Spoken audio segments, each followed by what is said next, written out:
Welcome back to Tell Me More with CJ Quattlebaum. This is a place for people who are curious about life and the things of the world, and we tackle the big conversations about Gen Z, leadership, preparing for the future. Today, I'm joined by a good friend of mine and a man that is on my short list to be one of the next presidential candidates. It is my boy, Davion Louis. Davion, welcome to the podcast. I think that actually doesn't get old, as I mentioned. Yeah, this is take 3. They don't know that. They don't know that. And as I've said in take 1 and 2, never thought myself to be the presidential candidate, but I do consider myself to be somebody who is inspired by the masses and can inspire as well. So thank you for having me on. Davion, tell the people about yourself. Who are you? Where are you from? And what are you doing these days? Nice. Loaded question, right? I actually, shortcut, I have a tattoo here. One of my first tattoos, and it says "Nosce te ipsum," which is Latin, and it means to know yourself beyond the distractions of the world. And so when I think about who I am, it's a bit more than I think just my profession. I definitely delve into this concept that we're all very dynamic and we should try to embrace those different parts. So in my mind, I'm Caribbean American. My family's from St. Lucia. I'm also a Newark native. By profession, I've been in finance for about 10 years now. First as an investment banker at Morgan Stanley, and most currently as a fundraising professional in the private equity landscape. I'm also an advocate for men. I think that's part of the reason why we're having this conversation right now, CJ. I think the state of men is in a very curious situation these days. And you hear so many times that women want to be a girl's girl. And so I definitely want to be a man's man in the sense that I want to walk into rooms and inspire men and also be inspired by men. And then lastly, I'm a community organizer. I recently moved back home to Newark, New Jersey about 2 years ago. And since then, I've joined the board of a great nonprofit called Seeds to Access, where we help underserved communities with students that have high aptitudes. And we get them into the best boarding schools and day schools, as well as universities in the country. So I'm all those things and rolled up in one, and I'm happy to be here. Do you guys see why this is my pick for president? Man, Davion, you do so much. You're active in the community. You are from Newark. And as a Brooklyn native, I know how Newark can be. As a New Yorker, we look at New Jersey as a whole as New York's armpit. So I don't mean that in a mean way. Slow and steady. Slow and steady. But so tell me a little bit about your upbringing, how you ended up in finance. Yeah. We're both Caribbean, so I imagine there's a little bit of overlap there. Oh, for sure. I mean, the Caribbean households, right? That could be a topic in and of itself. Well, so Newark, New Jersey, I think, growing up in the inner city as a Black man, there are obviously certain stigmas that are associated to that. I happen to be very proud to be from Newark. I couldn't see it done any other way. But I feel like for me, my household was very much so relatively militant dad, Caribbean dad. My mom is actually American, and so you kind of saw those cultural differences a lot growing up in the house. My mother, super expressive, right? Very vibrant woman, which is probably where I get a lot of my personality from. On the other hand, my dad, the way you know he loves you is because you have a roof over your head and food in your stomach, right? It's not the prototypical American dad that's going out of his way to be expressive in that sense. We might be the same person. You know what I'm saying? And candidly enough, or funnily enough, you probably can't see it, but this picture on my phone is my cover, and it's me and my dad. And I'm giving him a kiss on the cheek because I'm like, this is a rare moment. And he's smiling. Nonetheless, so Caribbean household, education was super important. Hard work was super important. Coming home every day, there wasn't the sense of like TV really. I had to bargain like my TV time throughout the week with my mom based on how good I did in class. And so I think when I think about how I got here today, it's definitely this backdrop of getting an education. I think the second part, honestly, was that while I had that structure inside the house, right? Once you leave that house and go to school, go to, basketball practice, different programming around the city, you are susceptible to some of the, dangers and some of the negative stereotypes that exist within the inner city. And so I would also say part of what led me to where I am today was fear of being, the next person on the block to be locked up, right? Fear of being somebody who has 2, 3, 4 baby mamas, right? Which is not shade to any of those people, but it was just a lifestyle that I saw was quite, realistic for me. And so I ran the opposite way very, very fast. It's funny you say that because this conversation, like you said, I want to be a man's man. I'm here for men. I want to see us do better. We grew up in similar homes, in similar area types. My mom is Caribbean. My dad's African American. So Okay. I just got the flip on you. Yeah. But growing up in an area like Newark or like Brooklyn back in the day, there were all of these different options available to us that weren't good options. And, when people would ask me, oh, well, how'd you make it out? I'd give some canned answer, but the truth is, and I Yeah. recognized this probably a couple of years ago, the real answer is fear. Like fear kept me from doing a lot of the things that were available to me. And it's Yeah. funny to hear you say that because I don't know if I've met anyone else who would be open enough to say, no, I was afraid. And because I was afraid, I didn't choose some of those paths. Yeah. So No, it's fascinating. it's a great conversation. There's a book I read a while ago. I forget the name of it, but it was one of the premises was like people do things for two reasons, pardon me. One, to avoid disappointment and fear, or two, to attain pleasure. And the catch 22 was that most of us do things to avoid disappointment and fear. Like a lot of our decisions that we do on a day-to-day basis is really based off of fear. But yeah, no, I registered that very early on. My mom's side of the family, she has five brothers. Four out of the five were either doing drugs or selling drugs my entire life. And you see some of that happening, and I looked up to these men. These were the men in my community. And so rightfully or wrongfully, they were my mentors in a lot of ways. And it wasn't really until I got tapped into the Seeds Access program that I am now on the board of as a child when I was 13 that I was like, oh, there is really something that is a lot more special beyond kind of what I'm seeing on a day-to-day basis. And I think that access and allowing, children like our previous selves to see what's beyond is super important. And so the internet has a lot of, knocks on it nowadays, but I think one of the best things that has come out of it is that you have these inner city kids that see what it's like in Hollywood, right? They can see Beijing, right? They can see what different, jobs look like without leaving their doorstep. And so I think that's something that I'm super big proponent of right now. Yeah, I founded a nonprofit called Labor Forward, which the Okay. goal is a more full teaching of Black history.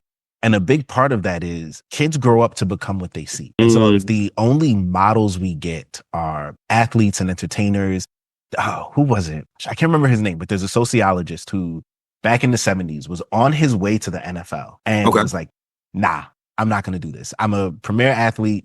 But actually, I think I am better served being a sociologist. And the reason is if the only examples our kids get are athletes, entertainers, these fields where only the top 0.0001% make it, what happens when you're in that bottom 99, when you're in the 99.999? What is left to you? What's available to you? And so I look at kind of the worlds that we came from, because again, similar story, lots of, Yeah. I think on my dad's side, I'm one of like three guys over the age of 18 who hasn't been arrested or been in Wow. jail. Like this is what was set before us. And so if you are someone who is able to see what's in front of you and maybe fear or the pursuit of pleasure or whatever it is keeps you from taking that path, you're now kind of walking blind Yeah. because you're like, well, what can I become? What do I do? My career started in finance, and the beginning was tough because I didn't know anybody who worked a white collar job. So like I would show up luckily I went to a college where we actually had to dress in business casual for class. So I Where'd you go to came school? in with a wardrobe, but I remember this one Black professor early in like my freshman year said to us, your church clothes are not your business clothes. And I was like, what you mean? I got my suit. Back in the day, we had the Steve Harvey suits with the wide legs and the 8 buttons. I'm picturing Easter Sunday right now. Yes, there's a learning curve Alligator shoes. that has to happen there. Yeah. Oh, yo, you couldn't tell me nothing on Easter with my alligator shoes. Dude, alligator shoes hit, man. Yeah. So, man, this is why I appreciate the work that you're doing, because you are one of those voices that's giving young Black girls and boys an opportunity to see there is more for us out there, that the images that are put out about us, the narratives that have been told about us are not all that there is to us. I didn't even know that there are to us. A lot of them are just lies, right? Like it is propaganda. Like the highlight reels are the bad things, right? And then candidly, like maybe even I fell into that trap doing this, right? Like because there are still people in my life when I did go to church who were teachers, right? And they were doctors. This is a little bit of a tangent, but there's a conversation that's been going on for a while now, which is the Black community better off being, segregated once again? Because at least during those times of segregation, we had our own lawyers, we had our own doctors, we had our own communities, right? And we were able to actually help one another build. Whereas once you kind of had this integration, okay, well, now we've been trained with the mindset that everything that is white is better because candidly, everything that they got was better. What it does right now to our psyche as Black people is anything that seems white seems like the thing that we should be going after. And that's why you always have this conversation about how little the Black dollar circles the community. And so a little bit of a side tangent, but still dovetails into this kind of concept of like, we need to continue showing representation across fields, right? And not just being there, but excelling, which is, again, as a child of a Caribbean immigrant, I had no choice but to accept. Yeah. So I think that into a good conversation about the work you're doing with raising diversity in alternative capital. Yes. Can you tell us a bit about that? Absolutely. So Raising Diversity in Alternative Capital, also called RDAC, is one of my newest initiatives that I co-founded alongside a friend of mine. And I'm working alongside another nonprofit. If you know me, I'm big into nonprofit life. And this nonprofit is called SEO. And what SEO does traditionally is it takes students as well as diverse professionals, and they kind of turbocharge you into whatever vertical you're looking to pursue via these academic boot camps and work boot camps. So if you want to be a lawyer, there's a program for that. If you want to be a financial professional, there's a program for that, right? And on the other side of that program are some of the best jobs that you could have worldwide. And so I went through SEO as an investment banker, which is a great program. And when I switched to the fundraising side of the equation, when I wasn't investing anymore, I went back to the program and I said, hey, remember all those resources and documents and mentors that you gave me when I was an investor? Run it back again. I need that one more time. And I was surprised for them to say, you know what, we can't help you because we don't have that programming. And so the way my mind works now is like, yo, if I want something and it's not there, I'll build it. And so that's what I said to them. I said, okay, you don't have it. Let's try to build it out. So in 2023, the beginning of the year, we started this kind of conversation about how do we get diverse fundraisers and folks in investor relations together to build community. And so that's really the platform. We create community, we exchange personal and professional resources. And then ultimately what will happen is we'll start to exchange capital, right? To then be able to kind of bolster, again, this kind of Black dollar and make sure that we're doing right by our community. And contrary to what's being said on all this affirmative action stuff, right? This is not to be exclusionary, right? This is to build up a group of people that have been systemically disempowered, right? It'd be the same conversation if I went to actually a Black women's investing cocktail night last night. And it would be the same thing for me to look at this cocktail reception as like, wow, you guys are so awful towards men because you want to do something for yourself. And it's like, that's not the conversation. And so I also want to, make sure I project that mindset, which is while we're building for ourselves, it's not to dismantle or disrupt any other communities. Yeah. There's this weird concept that the idea of taking care of a group of people who have been let down and pushed down by society means that you don't care about anybody else or you don't want to see anyone else flourish. Like two things can exist. Two things can be true. I love that motto too. Yeah. All right. So tell me, how do people get involved in this? Well, so I mean, honestly, it is for financial professionals if you're looking to come into fundraising, right, specifically, or investor relations. That being said, we have different events throughout the year. I'm currently building out our 2025 calendar. We have a LinkedIn page. That's probably the primary way. Again, Raising Diversity in Alternative Capital. You can follow the page. If you guys are interested, please let us know. And then I suppose what the underlying target audience also is are what's called kind of diverse fund managers, right? Or even diverse founders. Because ultimately what I do on my day-to-day basis is we try to find places to put capital that's going to yield good investments, right? And so if you are a diverse founder right now, you have a clothing brand, you have a beauty brand, you have an engineering brand or a software brand, this could be a place for you to be able to access capital from the limited partners that we're building relationships with. I like. So now thinking a little broader about this, Black wealth is projected to be at 0 by 2050. How do you see this work speaking into that? Ooh, that's a heavy statistic. Black wealth is projected to be at 0 by 2050. I think you can play in a few ways. I think right now, again, we're in community building mode. We're about a year and some change old. And so before we can actually exchange the capital and do all these really fantastic things, we have to first build a community and a foundation. And one of the core rules that I say to people when they come to our events is we don't want you to gatekeep your resources the way you would in your professional life. Right. So I understand that if I'm at, Morgan Stanley and I have who's at Goldman Sachs, I may not give them all the tricks and trades as to what I'm doing in my day to day. Right. Because there's a competitive difference there. However, once you come into this circle of RDAC, we put down those walls and you say, well, because we have this commonality, right, of being diverse folks, I will actually share these resources, whether that be knowledge, whether that be people, right, human capital, or whether that actually might be making the investment, right, in this person, not solely for the sake that they're Black or diverse, right, but with that kind of mind being attuned to it. And so that's probably one of the ways is really kind of encouraging communities of color to actually help one another. The second way that's a bit more pointed is next year we'll be focused on, again, attracting diverse fund managers, right? And so when you think about Black wealth, a lot of money sits within the private equity and the financial universe that we have. And so to the extent that RDAC can help put money back into the pockets of these entrepreneurs who are Black, that's one way. But then there's a double wealth impact because hopefully what these Black fund managers are doing are investing in these businesses that are serving underrepresented communities, right? And what I'll say about that piece is you have the race conversation on one hand, and then you have the wealth conversation on the other hand. And so I remember thinking when there's a brand called Harlem Capital, a really good group of guys. Actually, one of the founders went through Seeds as well. So another shameless plug for Seeds Access. And they were doing all this great stuff. They came to, the forefront of Black venture capital and said, we're going to invest in 1,000 Black owned and minority owned businesses by a certain date, which is an amazing feat. And what I loved about that was it wasn't just the Harvard MBAs, which the founders are, right? They're Black, but they're Harvard MBAs, right?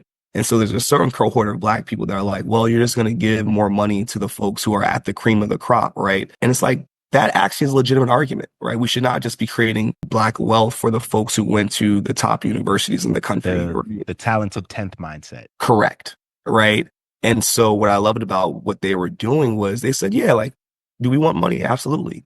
But we're going to get that money by also helping out and investing in these other businesses that are then going to serve the end user, right, who is in the community, right, still trying to achieve, right, and those folks who, again, we were 15, 20, 25 years ago growing up in Brooklyn and Newark, New Jersey. Man, that's good. Yeah, I think about this a lot growing up in not, the greatest financial circumstances, and then just reading that Black wealth is roughly 10% of white wealth in this country. So the numbers are a little outdated, but I want to say it was like the average white household was worth $120,000 and the average Black household was worth 10. And then in Boston was always my favorite. The median household net worth was $250,000.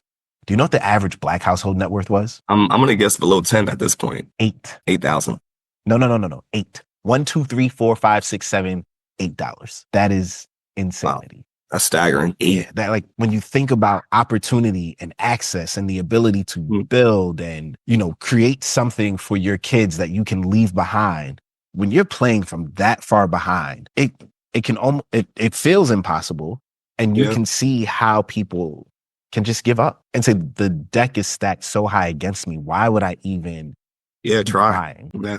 You know what? That's also a really good concept too. I remember coming out of college, I was very tenacious, still very tenacious, but even more so then. And I was explaining to a mentor, I was like, I don't understand why people don't want what's best for themselves. And I don't understand why people aren't trying to apply themselves. And he sat back and looked at me. He goes, you are under this impression that everybody is thinking like you. And he made me very well aware. He's like, the ability to even think the way that you think is a blessing in and of itself, right? Because a lot of folks, if you go to Maslow's hierarchy, right, and you have the survival stuff, a lot of folks don't get, especially Black people in this country, they don't get past the survival portion of it. And so the ability to even think about how will I impact a community? How will I self-actualize myself in and of itself means that you're in a place that a lot of people may not be. And so it's this conversation can go 1,000 different ways because there's so much that we need to really dissect and unlearn, myself included.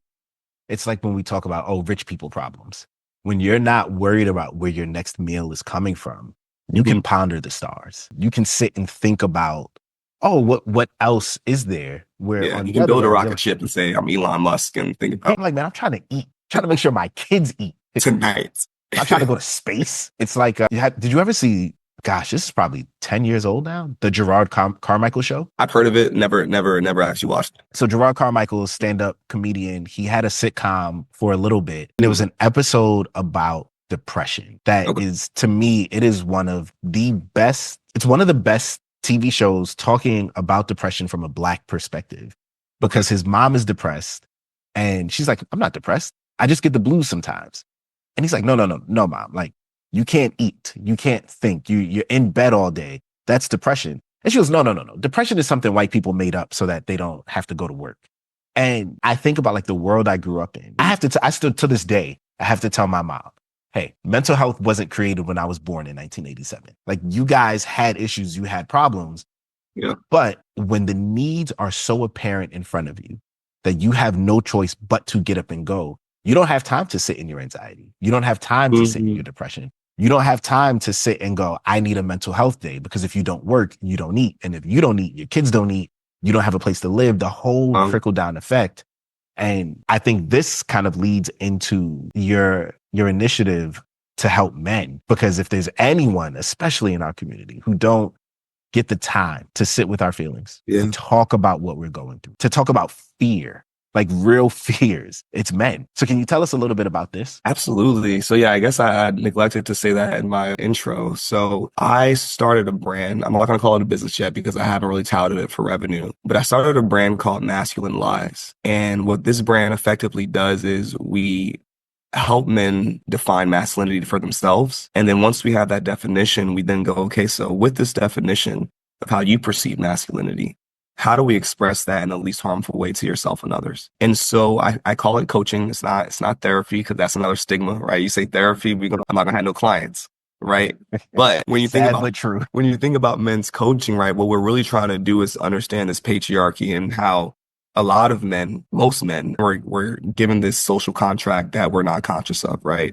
And that social contract gives us all these behavioral norms that we have to practice in order to justify ourselves as men, right? So it may be something like, well, you have to be a little bit more apathetic. You don't have to be so emotional, right? Your emotional range is either happy, sad, or angry, right? And those are the three things that we know best, right? You have to be a player or a ladies' man, right? You have to be heterosexual. So all of these things that confine us to what masculinity is. And when you peel the onion back, what you realize is that no man actually exhibits all of these different traits, right? I do it all the time in my workshops. We'll say, like, what do you think it is to be a man? And we'll throw out all these different things.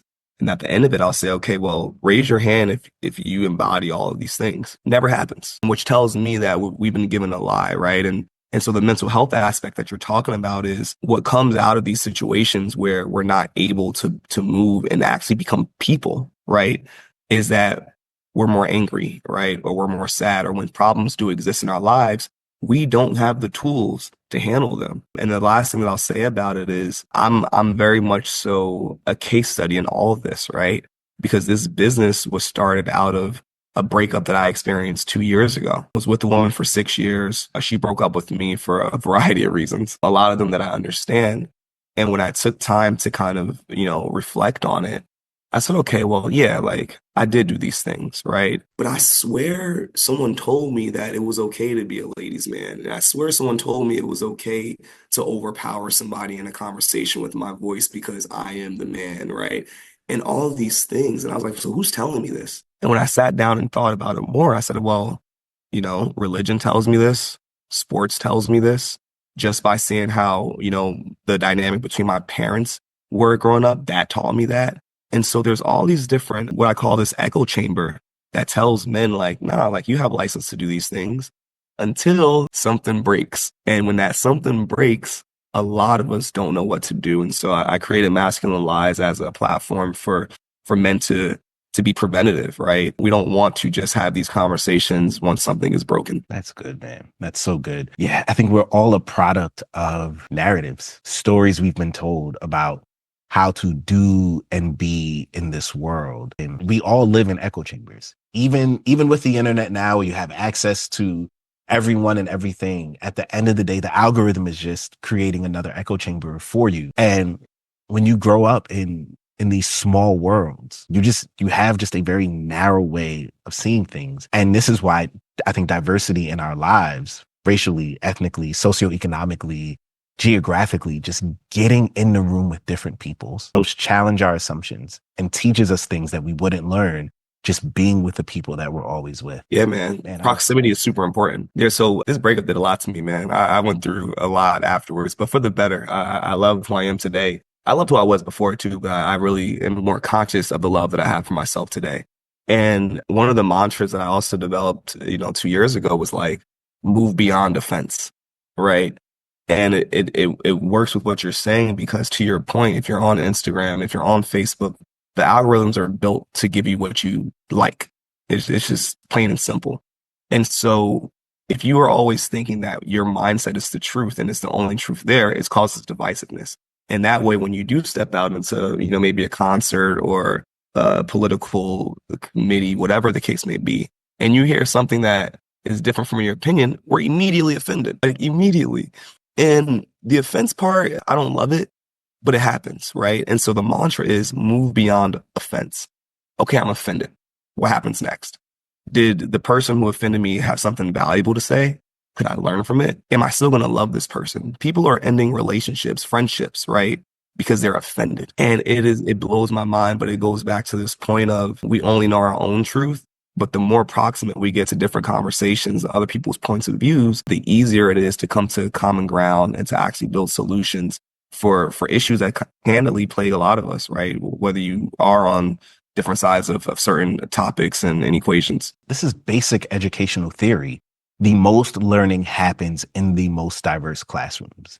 And if we're looking at life correctly, all of life is a classroom. That idea of moving beyond the offense it's the learning edge. So you have your comfort zone, which is the place you feel good, you feel safe, you feel normal. And then the learning edge is the edge of your comfort zone. It's where you start to feel a little inside. You're like, hold on. Why am I responding this way? Why does this make me feel hot? Why does this drum up this emotion? And it's at that point we have two choices. We can run or we can lean into it and we can ask why. And Right. when we ask why, on that learning edge, our comfort zone expands as we take in new information. That's so good. That was good, man. Yeah, I teach a class at Rutgers to college freshmen about this very thing. How do you live with people who are different from you? People you disagree with. Which campus? New Brunswick. I'm gonna come up there. I'm gonna come up Yeah. there. I'm gonna take some notes. Nah, I'm gonna have you speak. I said, But yeah, it's really interesting. Especially, I mean, we just passed an election, and I'm talking to these college students, and they're like, "If you voted for this person, then you're out of my life." And I go, "There was a time where we were able to live with people who voted differently from ourselves. That disagreement doesn't have to be the thing that completely breaks our relationships. Because at the end of the day, grandma, grandpa, the weird uncle, your cousin." That's the person that's going to be at your funeral, not your politicians. You're sick in the hospital. Who's showing up at your bedside? It's that person in your family, that person you've been friends with for decades that you disagree with. It's not the people you vote for. So what does it look like for us to live in relationship with people that we disagree with? And in reality, this is just real life. You're going to work with people. You're going to work for people you disagree with. So are you going to quit every job you have until you find people who think exactly like you, who fit inside of your echo chamber? It's just not how life works. No, that's really, I never thought about it in that way because you're absolutely right, right? We are making really critical decisions with people who candidly will never meet. We don't have proximity to, we don't know how they think. And to your point about this election, I mean, granted, right, there's a lot of reasons to understand both sides. But my question is always, okay, well, why did you vote that way? Right? Or why did you think that way? Now, the answer to that question might be the reason why I'm like, oh, you know what? We could agree to disagree and, it'd be fine if we don't really talk much. But just in and of itself, I think there are just certain assumptions that are made. And we all know kind of the adage about assuming, right? But to live in a place where I disagree with people is actually not a bad place to be, right? Because I learned so much. And candidly, like there's no truth in my life that has been an absolute truth that hasn't changed from time to time, right? Or that doesn't have an exception. And so I'm very much so a big proponent of understanding different viewpoints. And most relevant to me right now is the differences in women and man opinions, right? Because of this business and this brand that I've started with Masculine Lies, I've had the privilege of talking to a lot of women about how they view a man, right? And how they view their relationship dynamics, not just with their romantic partners, but their fathers and their brothers and their uncles, right? And there's been a lot of things where I'm like, man, I would never be able to see that perspective. But now that you brought it to my attention, right, I can now action what I need to action based on that, right? And so again, it creates a better person, right? Having these different opinions, you just get better. And maybe it's the capitalism, maybe it's the belt to my behind from a Caribbean dad, but I'm all about making sure I get better decisions. Just the belt? You got off lucky if it's just the belt. You were lucky. Mostly just the belt. Mostly just the. Now that's good. I think agree to disagree. We don't even use that term anymore. It's agree or nothing. I love what you're doing as you're building masculine lies. You're talking to women because again, it's just an echo chamber. If it's us men talking to other men about how to be men, not realizing, oh no, there's an effect on the women in our lives. You know, I think in a society that I think generally speaking tends to denigrate dads, you realize just how important fathers are. Like daughters tend to go after men who are like their dads.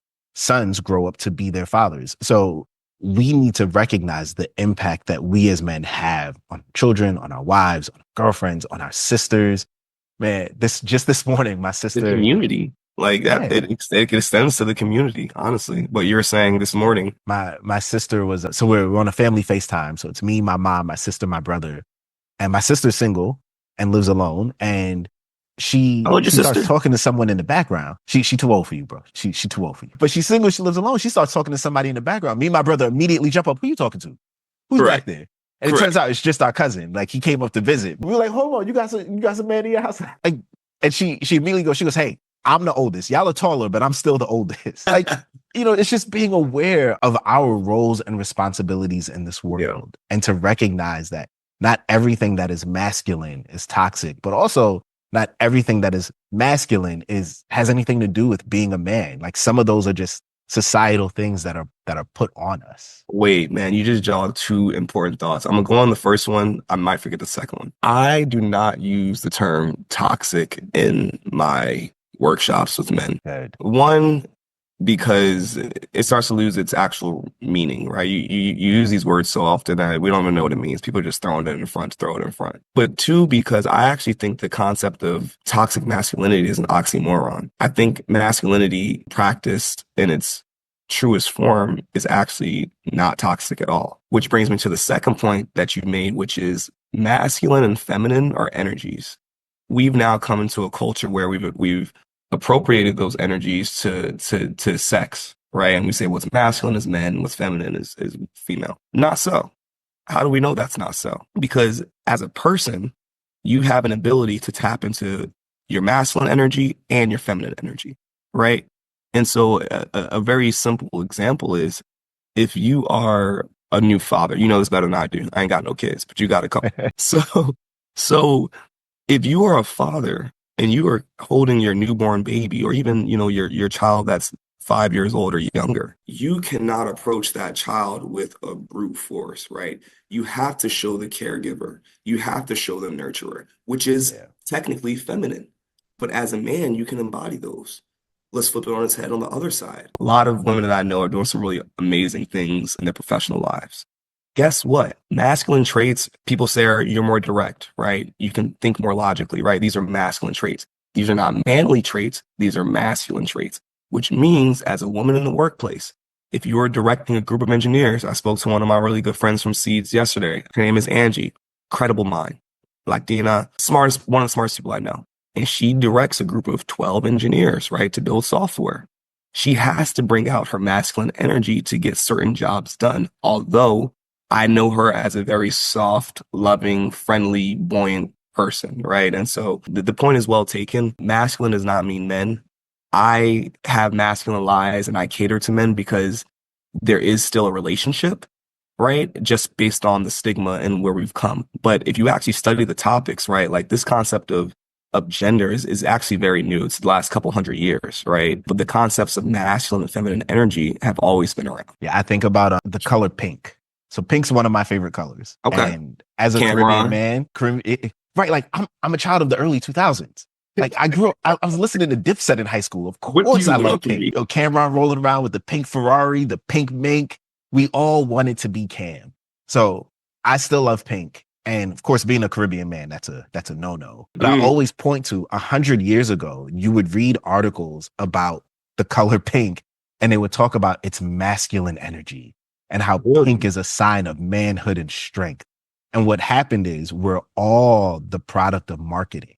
And somewhere in the last 100 years, as advertising became a thing, as we grew just more, I guess, capitalistic as a society and we needed to sell things, we started to go, hey, blue boy, pink girl. And so now when I show up, I have like 4 pairs of pink sneakers and I've got pink shirts and all that.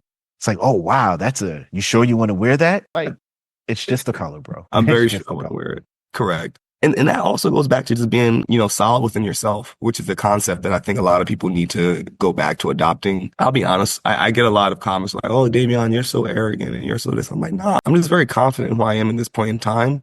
And I think people will get really offended, right? Going back to the one topic, when they can't necessarily impact your reality in the way that they would like to, right? When your opinion of me does not necessarily diminish my opinion of me, people get really upset and they label it as arrogant. It's like, no, I'm just very sound within myself. And I believe if you had if you develop that ability to be sound within yourself, you'll understand that we're just all people trying to help motivate other people, right? Like the biggest mentors and advocates in my life are people who just at one point were like, you know what? I don't want to live for other people. And now again, that's a place that I came from 2 years ago, right? I just hit 30. And while I think I've amassed a lot of, good lessons, sometimes I'm like, damn, did it really take you 30 years to realize certain things? Oh, Right? you just wait. Oh, you just wait. As I'm pushing 40. You push it. Yeah. But I will tell you, when you project confidence in areas where people are insecure, their insecurity calls your confidence arrogance. Yeah. And that's not a me problem. That's a you problem. Nicest way possible too. And I'm here and I would like to help you with that particular problem. And you can help me with my problems too. I got a lot. I got a bag of problems, right? But I know my problems so well that when you look to insult me, it's not going to work the way you think, right? And so no, yeah, I mean, I think it's an issue. I think again, going back to kind of this gender war within the online community right now, we need to be making sure that we are helping people with certain insecurities. Not that it's our job, but I'm very sensitive to people's insecurities because I know what mine are. And so again, I think it's really just being aware of who you are, both the good stuff and the bad stuff. And I think that's where you kind of really, that's where confidence comes from, right? It's acknowledging what you're good at and also what you're not so great at, because then you can actually appreciate who you are as a whole person, right? And that's what you step in the room with when you're with other people. Too many of us are walking around with unhealed childhood wounds and living from that place. And we're projecting that out onto others. And when you meet people like you who are like, nah, I know my mess, but I'm working through it. And I know what I'm good at. And it's okay for me. I'm not bragging on myself. I'm just telling you the truth. And because their childhood wounds are unresolved and unhealed, people don't always know how to manage that or deal with it. But man, you are on the right track. I hope so. You trust me.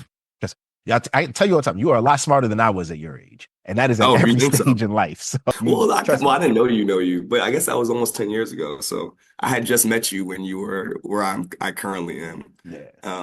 And you were smart enough to get a fantastic wife. So that's one thing you have on me that I still haven't accomplished yet. That's about the only good thing I've done so far.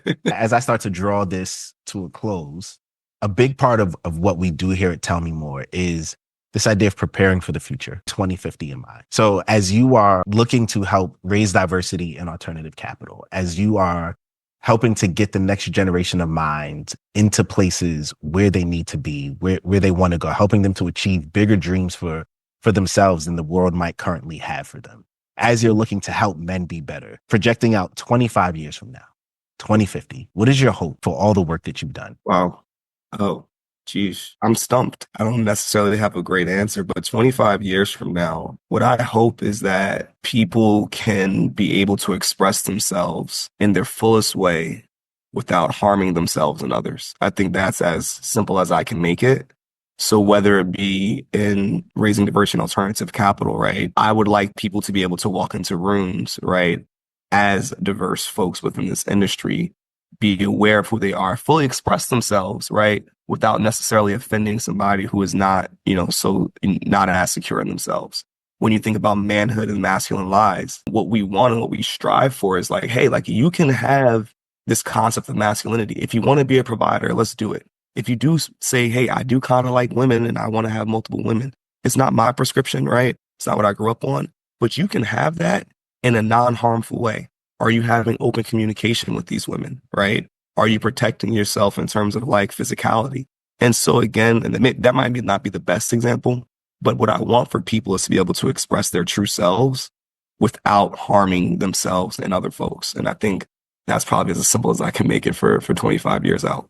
25 years out. It's going to be a whole different world, different landscape. But I look forward to seeing where you are. And maybe I can get a cabinet position. Maybe I'll have my life together by then. But Davion, please tell the people where they can find you, where they can keep up with all of your work and the great things you're doing. Awesome. So, I mean, I guess a few places. LinkedIn is definitely a great place. I check my LinkedIn relatively often. So that's just Davion, Davion Louis, Louis. It's also my handle on Instagram, Davion Louis. It's also my email, davion.louis@gmail.com. And so I'm a fairly transparent person. And then again, I work on the East Coast. I'm in Newark a lot, and I'm also, around Manhattan from time to time as well. So you can find me in all those different places. Man, I love it. Man, thank you for joining us again for this episode of Tell Me More. Drop your thoughts in the comments. Tell me how you're feeling, what you're thinking, what you're hoping for to see 25 years from now. And until next time, when I ask you to tell me more.